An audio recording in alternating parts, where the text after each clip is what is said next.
إن الحمد لله نحمده ونستعينه ونستغفره ونعوذ بالله من شرور أنفسنا ومن سيئات أعمالنا. من يهده الله فلا مضل له ومن يضلل فلا هادي له، وأشهد أن لا إله إلا الله وحده لا شريك له، وأشهد أن محمدا عبده ورسوله. يا أيها الذين آمنوا اتقوا الله حق تقاته ولا تموتن إلا وأنتم مسلمون. يا أيها الناس اتقوا ربكم الذي خلقكم من نفس واحدة وخلق منها زوجها وبث منهما رجالا كثيرا ونساء، واتقوا الله الذي تساءلون به والأرحام إن الله كان عليكم رقيبا.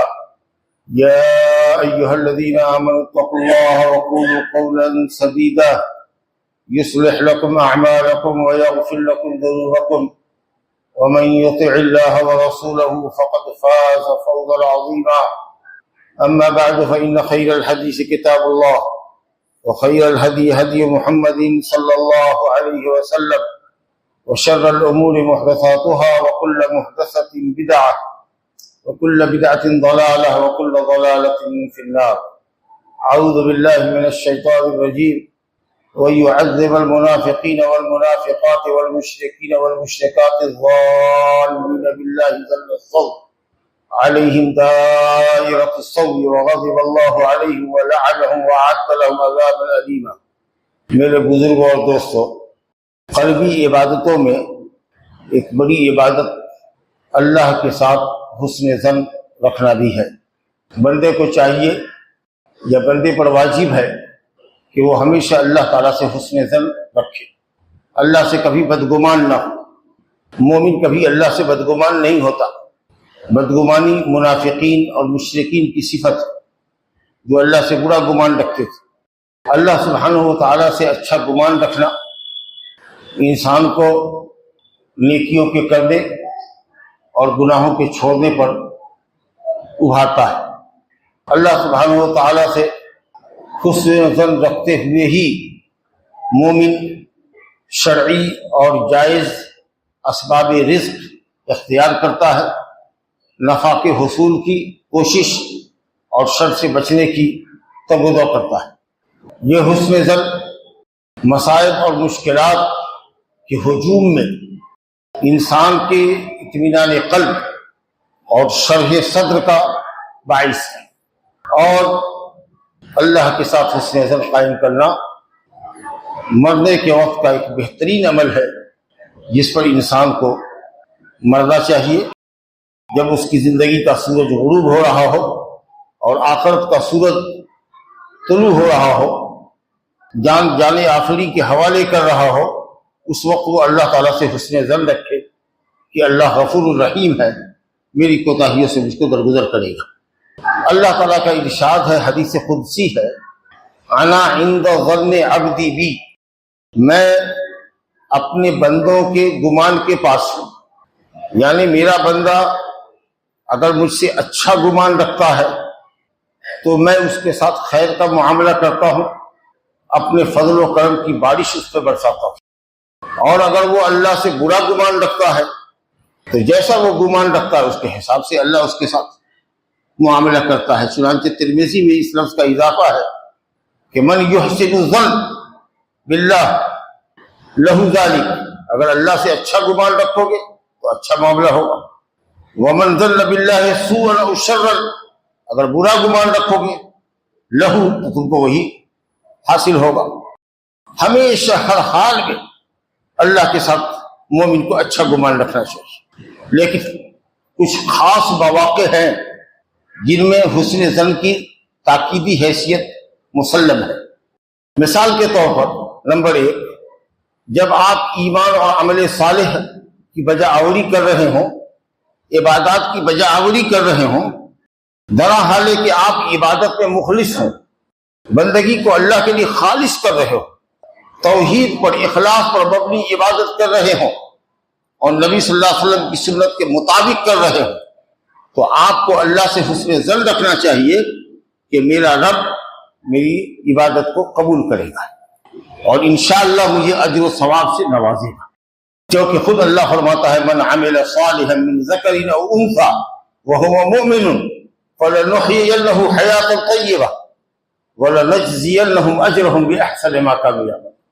جو بھی شخص نیک عمل کرے گا، خواہ وہ مرد ہو یا عورت، بشرطے کہ وہ اللہ پر ایمان رکھتا ہو، اللہ پر ایمان رکھتے ہوئے عمل صالح کرے، یعنی سنت کے مطابق عمل کرے، تو اللہ وعدہ کرتا ہے کہ ہم اس کو ضرور بھی ضرور حیات طیبہ عطا کریں۔ پاکیزہ زندگی کا جو بھی وسیع سے وسیع مفہوم ہو سکتا ہے وہ آپ مراد لے لیجیے، انتہائی پاکیزہ اچھی زندگی اس کو عطا کرے گا۔ وَلَنَجْزِيَنَّهُمْ أَجْرَهُمْ بِأَحْسَنِ مَا كَانُوا يَعْمَلُونَ، اور ہم اس کے عملوں کا اجر، بہتر سے بہتر اجر عطا کریں گے۔ ثواب کو اجر سے تعبیر کیا گیا ہے، یعنی عملوں کا ثواب دیں گے، ثواب کو اجر سے تعبیر کیا گیا ہے، اور اجر ہے اجرت سے، یہ بتانے کے لیے کہ بندو تم جو نیک عمل کرتے ہو اس کا ثواب، تمہارا ثواب ہمارے پاس تمہاری مزدوری ہے، اور مزدوری کوئی کسی کی بے ایمانی نہیں کرتا ہے، تو اللہ رب العالمین تو تمہارا وہ ثواب گارنٹی طور پر تم کو دے گا، کیونکہ وہ تو تمہاری مزدوری سمجھ رہا ہے کہ اللہ کو بندے کی مزدوری ہے، اللہ اس کو اجر سے تعبیر کیا کہ یہ تمہاری اجرت ہے۔ اور اسی طریقے سے رب العالمین فرماتا ہے ان اللہ لا یظلم مثقال ذرہ وان تک حسنۃ یضاعفها ویؤتی من لدنہ اجرا عظیما، تمہارا رب بالکل ہی ظلم نہیں کرتا، اللہ نے ظلم کو اپنے پر حرام کیا ہے۔ ان اللہ لا یظلم مثقال ذرہ، ذرہ برابر بھی، ذرہ کہتے ہیں چھوٹی کالی چوچی کو، اتنا بھی ظلم نہیں کرتا، یعنی بالکل ہی ظلم نہیں کرتا۔ وَإِن تَكُ حَسَنَةً يُضَاعِفْهَا، اگر تمہاری نیکی ہوگی، تم نیکی کر کے آؤ گے تو اللہ کہتا ہے اس کو خوب بڑھا چڑھا کے پیش کریں گے، خوب بڑھا چڑھا کر ثواب دیں گے۔ ایک نیکی کا ثواب کم سے کم 10 گنا اور زیادہ سے زیادہ 700 گنا، اور اس کے بعد بھی اگر اخلاص اور للہیت آپ کے دل میں زیادہ ہے تو اللہ تعالیٰ اس کے بعد بھی بڑھائے گا۔ وَيُؤْتِ مِن لَّدُنْهُ أَجْرًا عَظِيمًا، اور اپنے پاس سے اللہ اجر عظیم عطا فرمائے۔ ان دونوں آیت کی روشنی میں کیا سمجھ میں آیا کہ اگر ہم اللہ تعالیٰ کی عبادت کر رہے ہوں بشرطے کہ سنت کے مطابق کریں، رضا الہی کے جذبے سے کریں، توحید اور سنت کی پیروی، توحید اور سنت ہمارے سامنے ہو، اور ایسا اگر ہم عمل کرتے ہیں تو ہم کو بجا طور پر میرے رب سے، ہمارے رب سے اچھا گمان رکھنا چاہیے کہ اللہ ہماری عبادت کو قبول کرے گا اور ہم کو ثواب سے بہرور کرے گا۔ اسی طریقے سے دوسری بات، جب آپ کسی گناہ سے پرہیز کر رہے ہوں اللہ کے خوف سے، چوری کر رہا تھا کوئی، بدکاری کر رہا تھا، شراب میں غرق تھا، ماں باپ کا نافرمان تھا، پڑوسیوں کو ستا رہا تھا، طاقت اور پیسے کا مس یوز کر رہا تھا، غریبوں پر ظلم و ستم کے پہاڑ توڑ رہا تھا، ناپ تول میں کمی کر رہا تھا، لوگوں کو دھوکہ دیا کرتا تھا، رشوت لیتا اور دیتا تھا، سودی کاروبار کرتا تھا، وغیرہ ذالک، اللہ کی توفیق سے اس نے اللہ کے خوف سے ان چیزوں کو چھوڑ دیا کہ قیامت کے دن کیا اللہ کو منہ دکھانے کی، توبہ کر لیا اس نے، اللہ کے عذاب سے بچنے کی خاطر اس نے معصیت کو چھوڑ دی، تو اس کو اللہ رب العالمین سے حسن ظن رکھنا چاہیے کہ اللہ رب العالمین گناہوں کے چھوڑنے پر ہم کو اجر و ثواب عطا کرے گا اور ہمارے گناہوں کو معاف کرے گا۔ وَمَن يُطِعِ اللَّهَ وَرَسُولَهُ وَيَخْشَ اللَّهَ وَيَتَّقِهْ فَأُولَٰئِكَ هُمُ الْفَائِزُونَ، جو اللہ رب العالمین کا اور اس کے رسول کا فرما بردار ہے، اطاعت گزار ہے، بلا چور و چرا اللہ اور اس کے رسول کے فرمان کو بجا لاتا ہے، وَيَخْشَ اللَّهَ، اور اللہ تعالیٰ سے ڈرتا ہے، اللہ کی معرفت اس کو حاصل ہے، اللہ کی عظمت کو سامنے رکھتے ہوئے گناہ کرنے سے ڈرتا ہے، گناہوں سے پرہیز کرتا ہے، تو اللہ کہتا ہے فَأُولَٰئِكَ هُمُ الْفَائِزُونَ، یہ لوگ کامیاب ہو کر رہے ہیں۔ تو آپ گناہ اگر چھوڑ رہے ہیں اللہ کے خوف سے تو اللہ سے اچھا گمان رکھیے، انشاءاللہ اللہ تعالیٰ بہتر معاملہ کرے گا آپ کے ساتھ، کامیاب ہو جائیے گا۔ لیکن چھوڑ دیجیے تو چھوڑ دیجیے۔ چلیے ایک اور موقع ہے جہاں آپ کو اللہ تعالیٰ سے بہترین گمان رکھنا چاہیے۔ جب آپ اللہ رب العالمین کے سامنے دعا کے لیے ہاتھ اٹھائے ہوئے ہو، اللہ رب العالمین سے اس کی جنت طلب کر رہے ہو، اللہ تعالیٰ سے مغفرت اور رحمت کے طالب ہو، اللہ رب العالمین سے روزی، صحت، اولاد مانگ رہے ہوں، اور اسی طریقے سے اللہ کی جہنم سے، عذاب قبر سے، اللہ کے فیصلے کے برے اثرات سے، غلبہ دین سے کہ قرض کا غلبہ نہ ہو، اللہ کسی ظالم کے ظلم کی کا ہم شکار نہ ہوں، کسی فتنے میں ہم نہ پڑیں۔ اگر اس طرح کی اچھی دعائیں آپ کر رہے ہوں اور ہر طرح کے خوف سے اور شر سے اللہ کی پناہ چاہ رہے ہوں، اور اس کے سامنے دست بدعا ہوں اور گریہ زاری کر رہے ہوں، تو آپ کو اللہ رب العالمین سے حسن ظن رکھنا چاہیے کہ اللہ ہی دعاؤں کا قبول کرنے والا ہے، وہ ضرور ہم کو خیر سے نوازے گا اور شر سے بچائے گا، کیونکہ ہمارا رب کہتا ہے ادعونی استجب لکم وقال ربکم ادعونی استجب لکم۔ تمہارے رب نے فرما دیا ہے کہ بندے مجھے پکارو، میں تمہاری پکار کو قبول کروں۔ کچھ لوگ دعاؤں کی قبولیت میں تاخیر دیکھتے ہیں، کئی مہینے سے مانگ رہے ہیں، دعا نہیں قبول ہو رہی ہے، تو اللہ سے بدگمان ہو کر دعا کرنا چھوڑ دیتے ہیں۔ نہیں، ہرگز نہیں ایسا کرنا چاہیے۔ حدیث ہے کہ یستجاب لأحدکم ما لم یعجل، تم میں سے کسی کی بھی دعا اللہ تعالیٰ تب تک قبول کرتا ہے جب تک وہ دعا کی قبولیت میں جلدی نہ کرے۔ یہ نہ کہے کہ دعوت فلم یستجب لی، کہ میں تو پکار رہا ہوں اللہ کو لیکن ہماری دعا کہاں قبول کی جا رہی ہے، یہ سوچ کر کے دعا نہ چھوڑے، دعا کرتا رہے، جب وقت آئے گا ہم قبول کریں گے۔ ہو سکتا ہے کہ جو وہ مانگ رہا ہے اس سے بہتر اس کو عطا کر دے، ہو سکتا ہے کہ اس کے گناہوں کا کفارہ کر دے، بڑا پاپی ہے، آج آیا ہے اللہ کے دربار میں، مانگ رہا ہے، رو رہا ہے، گڑگڑا رہا ہے، تو اس کے گناہوں کی معافی کر دیں گے۔ ہو سکتا ہے کہ جو مانگ رہا ہے اس سے بہتر عطا کریں گے، ہو سکتا ہے کہ اس کو آخرت میں ثواب زیادہ دیں گے، کوئی نہ کوئی دعا کا فائدہ ہوگا۔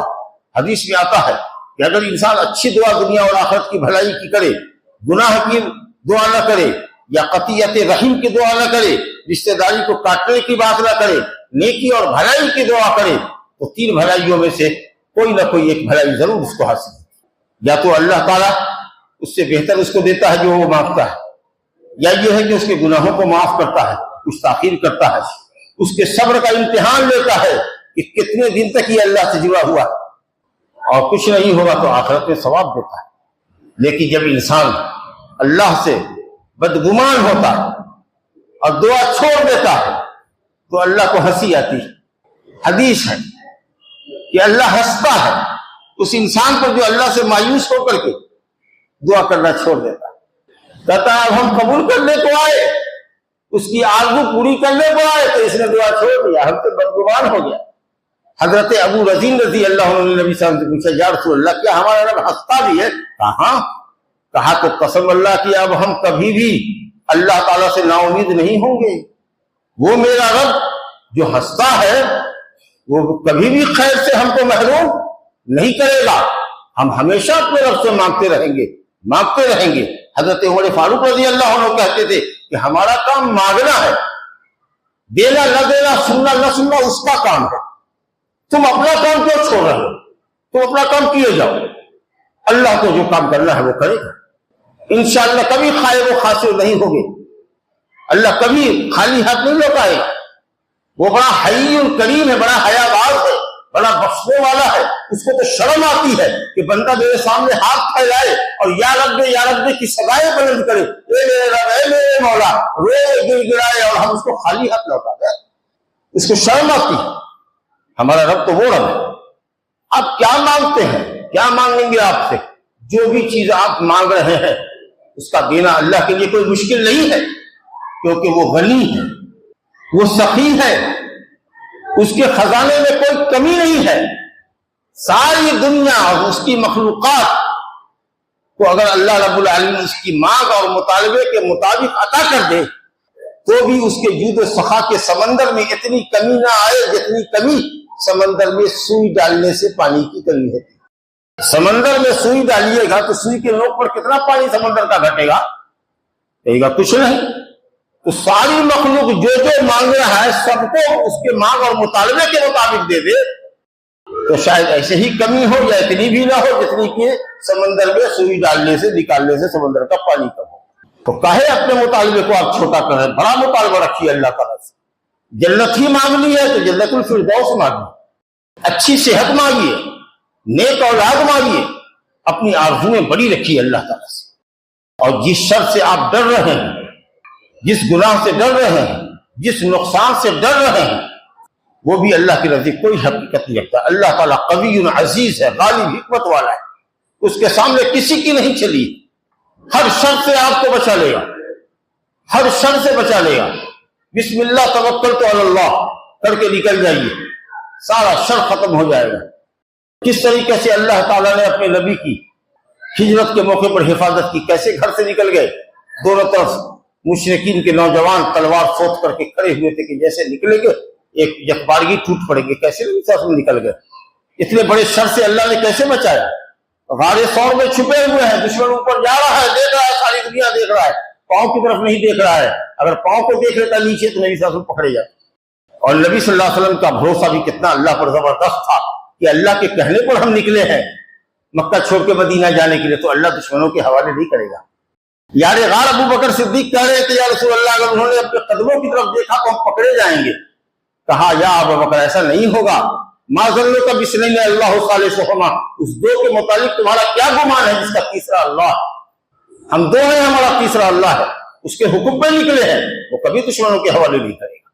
وہ جو کائنات کی تخلیق لفظ کن سے کرتا ہے کہ ہو جا، اور شے ہو جاتی ہے، آسمان اور زمین اور دوسری چیز بھی، کوئی بھی چیز جب اللہ فیصلہ کرتا ہے کسی چیز کے کرنے کا تو کہتا ہے کن، صرف آرڈر کرتا ہے کن ہو جا، لفظ کن کہتا ہے، کن اللہ کا کلام ہے، کن فیکون، شے ہو جاتی ہے۔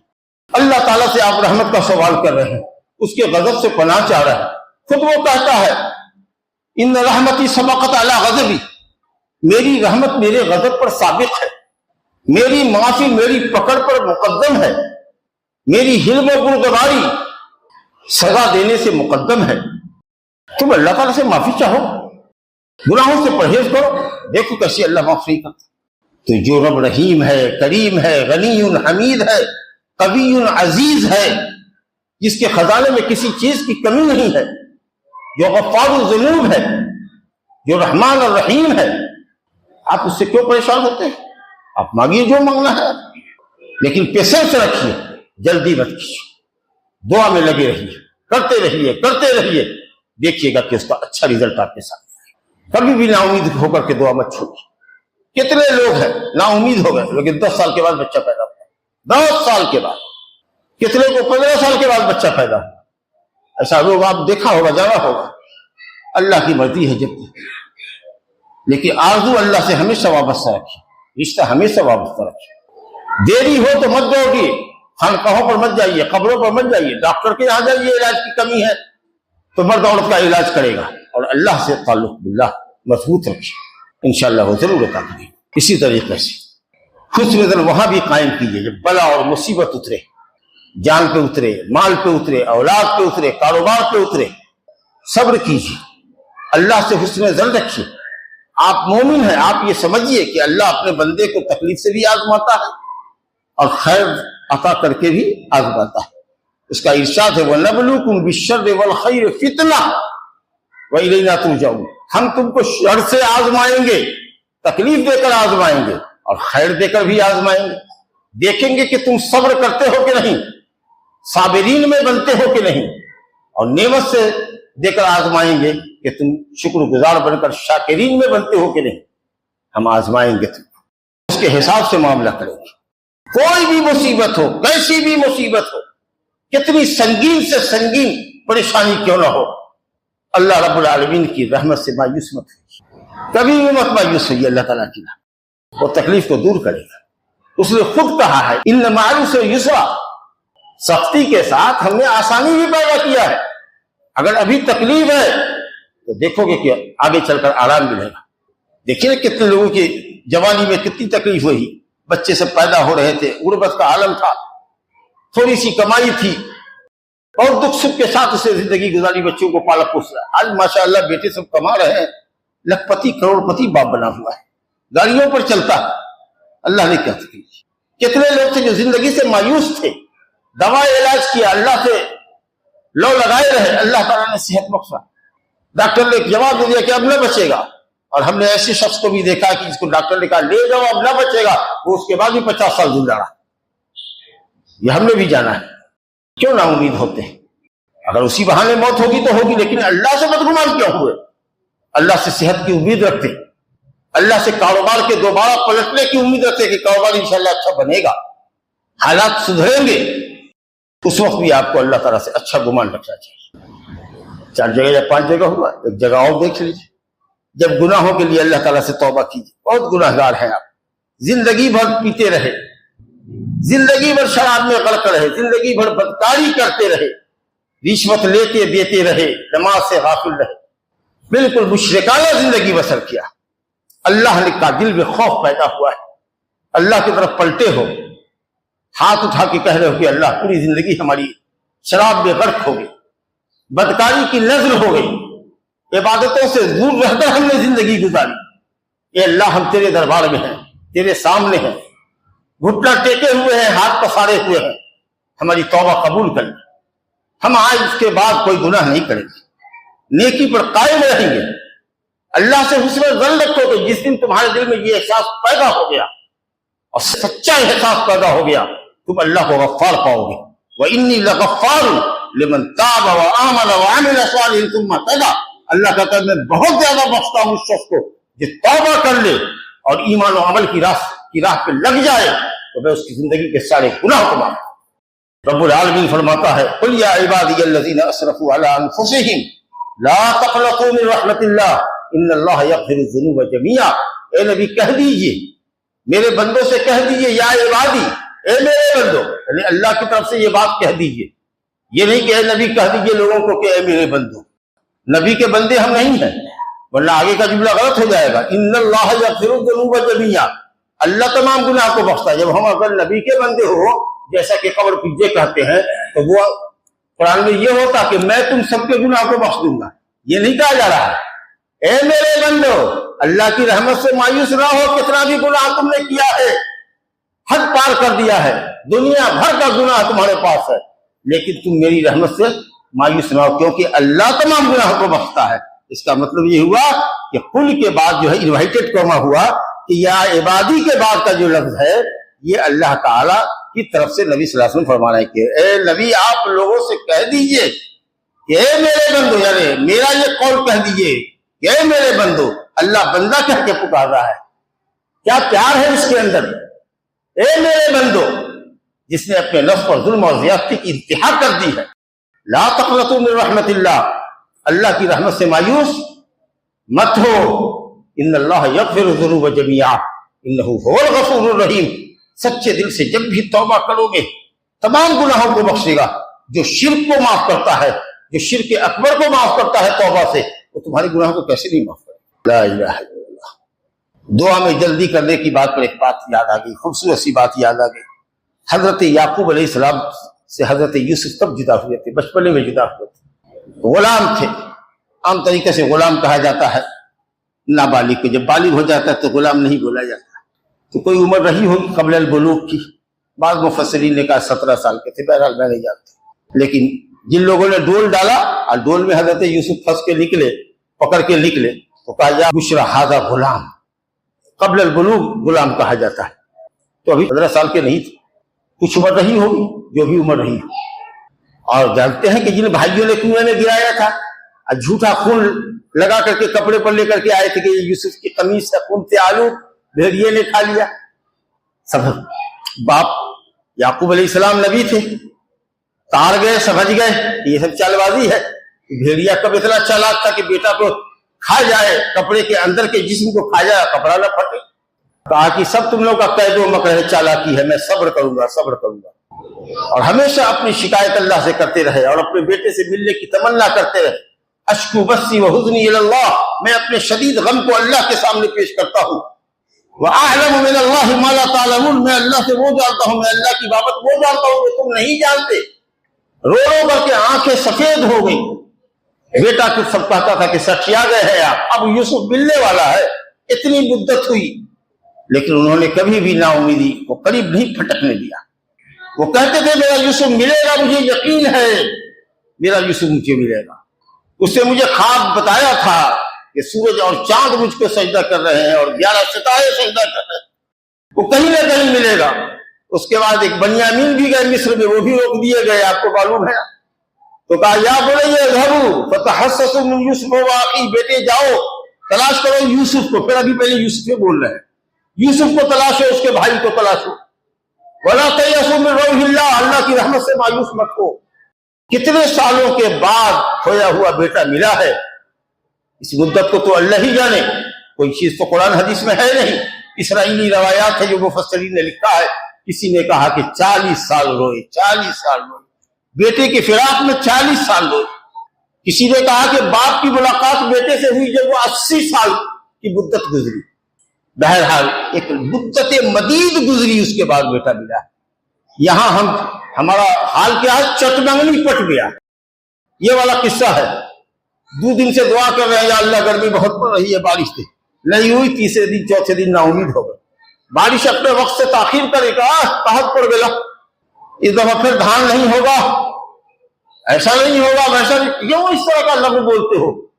جب کوئی کہے بارش نہیں ہو رہی ہے، تاخیر ہو رہی ہے، اللہ بارش برسا، اللہ ابر کرم برسا۔ منفی جملہ، نگیٹو جملہ کیوں زبان پہ لاتے ہو؟ اب نہ ہوئی ہو، کیوں نہیں ہوگا؟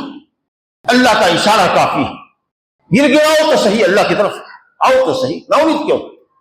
اور ایک چھٹی اور صورت ہے، جب مرنے کا وقت آوے تب اس وقت اللہ سے اچھا گمان رکھ۔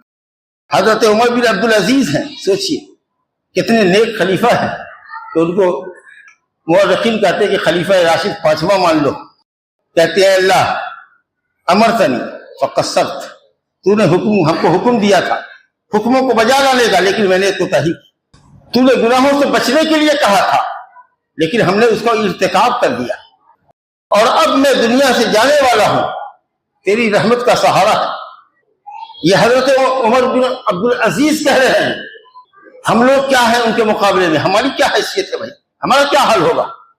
اس کے بعد انہوں نے دیکھا کہ ہم دیکھ رہے ہیں کہ ہمارے پاس کچھ مخلوق آ رہی ہے، جو نہ انسان ہے نہ جنات ہے، وہ فرشتے سے روح لینے کے لیے، اور روح قبض ہو۔ رسول گرامی صلی اللہ علیہ وسلم فرماتے ہیں کہ لا یموتن احدکم الا وهو یؤمن باللہ الظن، صحیح مسلم کی روایت ہے کہ تم میں کا کوئی ہرگز نہ مرے مگر اللہ سے حسن ظن رکھتا ہوا مرے۔ موت کے وقت میں کوئی جائے پوچھے کہ کیا حال ہے، کیسے ہو، تو اللہ تعالیٰ سے رحمت کی امید کرتے ہیں، اللہ معاف کر دے گا۔ آپ بھی دعا کر دیجیے۔ بہت زندگی میں کوتاہی ہوئی، بہت غفلت ہوئی، اللہ غفور الرحیم ہے۔ ایک شخص کے پاس نبی صلی اللہ علیہ وسلم گئے، بیماری میں تھا، مرض الموت میں تھا، کہا فلاں کیسا اپنے آپ کو پاتے ہو؟ کہا یا رسول اللہ تو کچھ ہو نہیں رہا ہے مگر اللہ تعالیٰ کی رحمت کی امید ہے۔ کہا اللہ تعالیٰ تمہارے ساتھ وہی معاملہ کرے گا جو تم اس سے امید رکھتے۔ تو خاص کر کے موت کے وقت میں جب دنیا سے روح کا پنچھی اڑ رہا ہو، اس وقت اللہ سے اچھی امید رکھو کہ اللہ تو غفور الرحیم ہے، تیری مغفرت تیرے گناہوں سے بہت وسیع ہے، رحمت اور مغفرت کی چادر میں ہم کو ڈھانپ لیجیے گا۔ یہ گمان کر کے مر سکتے ہو تو بڑو بہترین چیز ہے۔ اور آخری بات یہ کہنا چاہتے ہیں کہ آج دنیا میں دیکھو کتنا فساد ہے، ہر جگہ فتنہ ہے، مسلمانوں پر کفر کی طاقتیں کیسی ٹوٹ پڑی ہیں، شیعہ خوارج قبر پجے اور دشمنان دین یہود و نصارہ کی کیسی الغار، اور ہم سب جانتے ہیں اور جاننا چاہیے کہ یہ در حقیقت ہمارے ہی گناہوں کا نتیجہ، ہماری بدعقیدگی کا نتیجہ ہے، اللہ سے دور جانے کا نتیجہ ہے، اللہ سے رشتہ توڑ لینے کا نتیجہ ہے کہ اللہ نے دشمنوں کو ہم پر مسلط کیا ہے۔ لیکن اس کے باوجود بھی ہم اللہ تعالیٰ سے حسن ظن رکھتے ہیں کہ اسلام دین حق ہے، وہ غالب رہے گا، ساری دنیا مل کے بھی اس کو مٹا نہ سکے، ساری دنیا مل کر کے بھی مسلمانوں کو جڑوں بے خوبون سے اکھاڑ نہیں سکے گی، اسلام پھر ایک مرتبہ غالب ہوگا۔ یہ اللہ تعالیٰ سے ہمارا حسن ظن ہے، کیونکہ وہ کہتا ہے وَلَقَدْ سَبَقَتْ كَلِمَتُنَا لِعِبَادِنَا الْمُرْسَلِينَ إِنَّهُمْ لَهُمُ الْمَنْصُورُونَ وَإِنَّ جُنْدَنَا لَهُمُ الْغَالِبُونَ۔ اللہ یہ فیصلہ کر چکا ہے کہ اس کے رسولوں کو غلبہ ہوگا، اور رسول کے ماننے والے مسلمان اگر سچے مسلمان ہو کر زندگی گزاریں گے تو اللہ اپنے لشکر کو دشمنوں کے لشکر پر ضرور غلبہ عطا فرمائے۔ وہ دن آئے گا، ضرورت ہے کہ ہم اپنے گناہوں سے توبہ کریں، اللہ کی طرف پلٹیں، اللہ سے معافی چاہیں اور نیک آرزویں اللہ تعالیٰ سے کریں۔ بزرگوں دوستوں، اللہ تعالیٰ سے حسن ظن کی کئی شکلیں اور کئی مواقع، اہم مواقع کا آپ کے سامنے ذکر ہوا۔ حسن ظن کا کیا مطلب ہے؟ حسن ظن کا مطلب یہ ہے کہ آپ نیک عمل کریں اور اللہ تعالیٰ سے اچھی امید رکھیں، اچھا گمان رکھیں۔ یہ مطلب ہرگز حسن ظن کا نہیں ہے کہ آپ برائی کرتے رہیں اور اللہ تعالیٰ سے حسن ظن رکھیں۔ ہم موٹی سی مثال دیتے ہیں آپ کو، کوئی شخص اپنی زمین کو مردہ چھوڑے رہے، پرتی پات چھوڑے رہے، اس میں کبھی ہل نہ چلائے، کبھی اس میں پانی نہ دے، کبھی اس میں بیج نہ دے، پرتی رکھے، مردہ زمین کی حیثیت سے اس کو چھوڑے رکھے، اور جب وہ فصل کاٹنے کا وقت آوے تو کسانوں کے ساتھ، دوسرے کسانوں کے ساتھ جس نے اپنے کھیت کو جوتا ہے، بویا ہے، سیراب کیا ہے، کھاد پانی دیا ہے، وہ گیا ہے کاٹنے کے لیے، تو یہ آدمی بھی جا رہا ہے اپنے اس مردہ کھیت سے فصل کاٹنے کے لیے، جس نے کبھی اس کو جوتا نہیں، بویا نہیں، سیراب نہیں کیا۔ آپ ایسے شخص کو کیا کہیں گے؟ کہیں گے پلڑے سرے کا بے وقوف انسان ہے یا پاگل انسان۔ ارے جو بوتا ہے اس کو امید لگانی چاہیے کاٹنے کی، جس نے بویا ہی نہ ہو وہ کاٹنے کی امید کیسے لگا سکتا ہے؟ حضرت حسن بصری کہتے ہیں کہ مومن ایمان کا کام کرتا ہے تب اللہ تعالیٰ سے خیر کی توقع رکھتا ہے، فاجر گناہ کرتا ہے اور خیر کی توقع رکھتا ہے، لیکن مومن نیکی کرتا ہے اور تب اللہ تعالیٰ سے اچھا گمان، تب وہ اللہ کو اپنے اچھے گمان کے پاس پاتا ہے۔ میرے بھائی بزرگوں دوستو، ہم سب اپنے عملوں کی اصلاح کریں، توبہ استغفار کریں گناہوں سے، نمازوں کی پابندی کریں، رشتہ اللہ سے مضبوط رکھیں، جو تکلیف ہو اللہ کے سامنے کہیں، اور کبھی بھی جلدی نہ کریں دعا کی قبولیت کے سلسلے میں، کرتے رہیں، جب قبولیت کا وقت آئے گا، اللہ کے ہاں جب وقت مقرر ہوگا آپ کی دعا قبول ہوگی۔ اللہ رب العالمین سے دعا ہے کہ وہ ہم کو حسن ظن رکھنے کی اپنے سے توفیق عطا فرمائے، اس طریقے پر جس طریقے پر اس کو پسند ہو، اور خاص کے موت کی گھڑی میں اللہ رب العالمین ہم سب کو حسن ظن عطا فرمائے کہ اللہ کی غفاریت اور اس کی رحمانیت اور اس کی مغفرت کے اوپر ہم یقین کرتے ہوئے جان آخری کے حوالے کر دیں۔ هذا وبالله التوفيق، اقول قولي هذا واستغفر الله لي ولكم ولسائر المسلمين من كل ذنب فاستغفروه انه هو الغفور الرحيم۔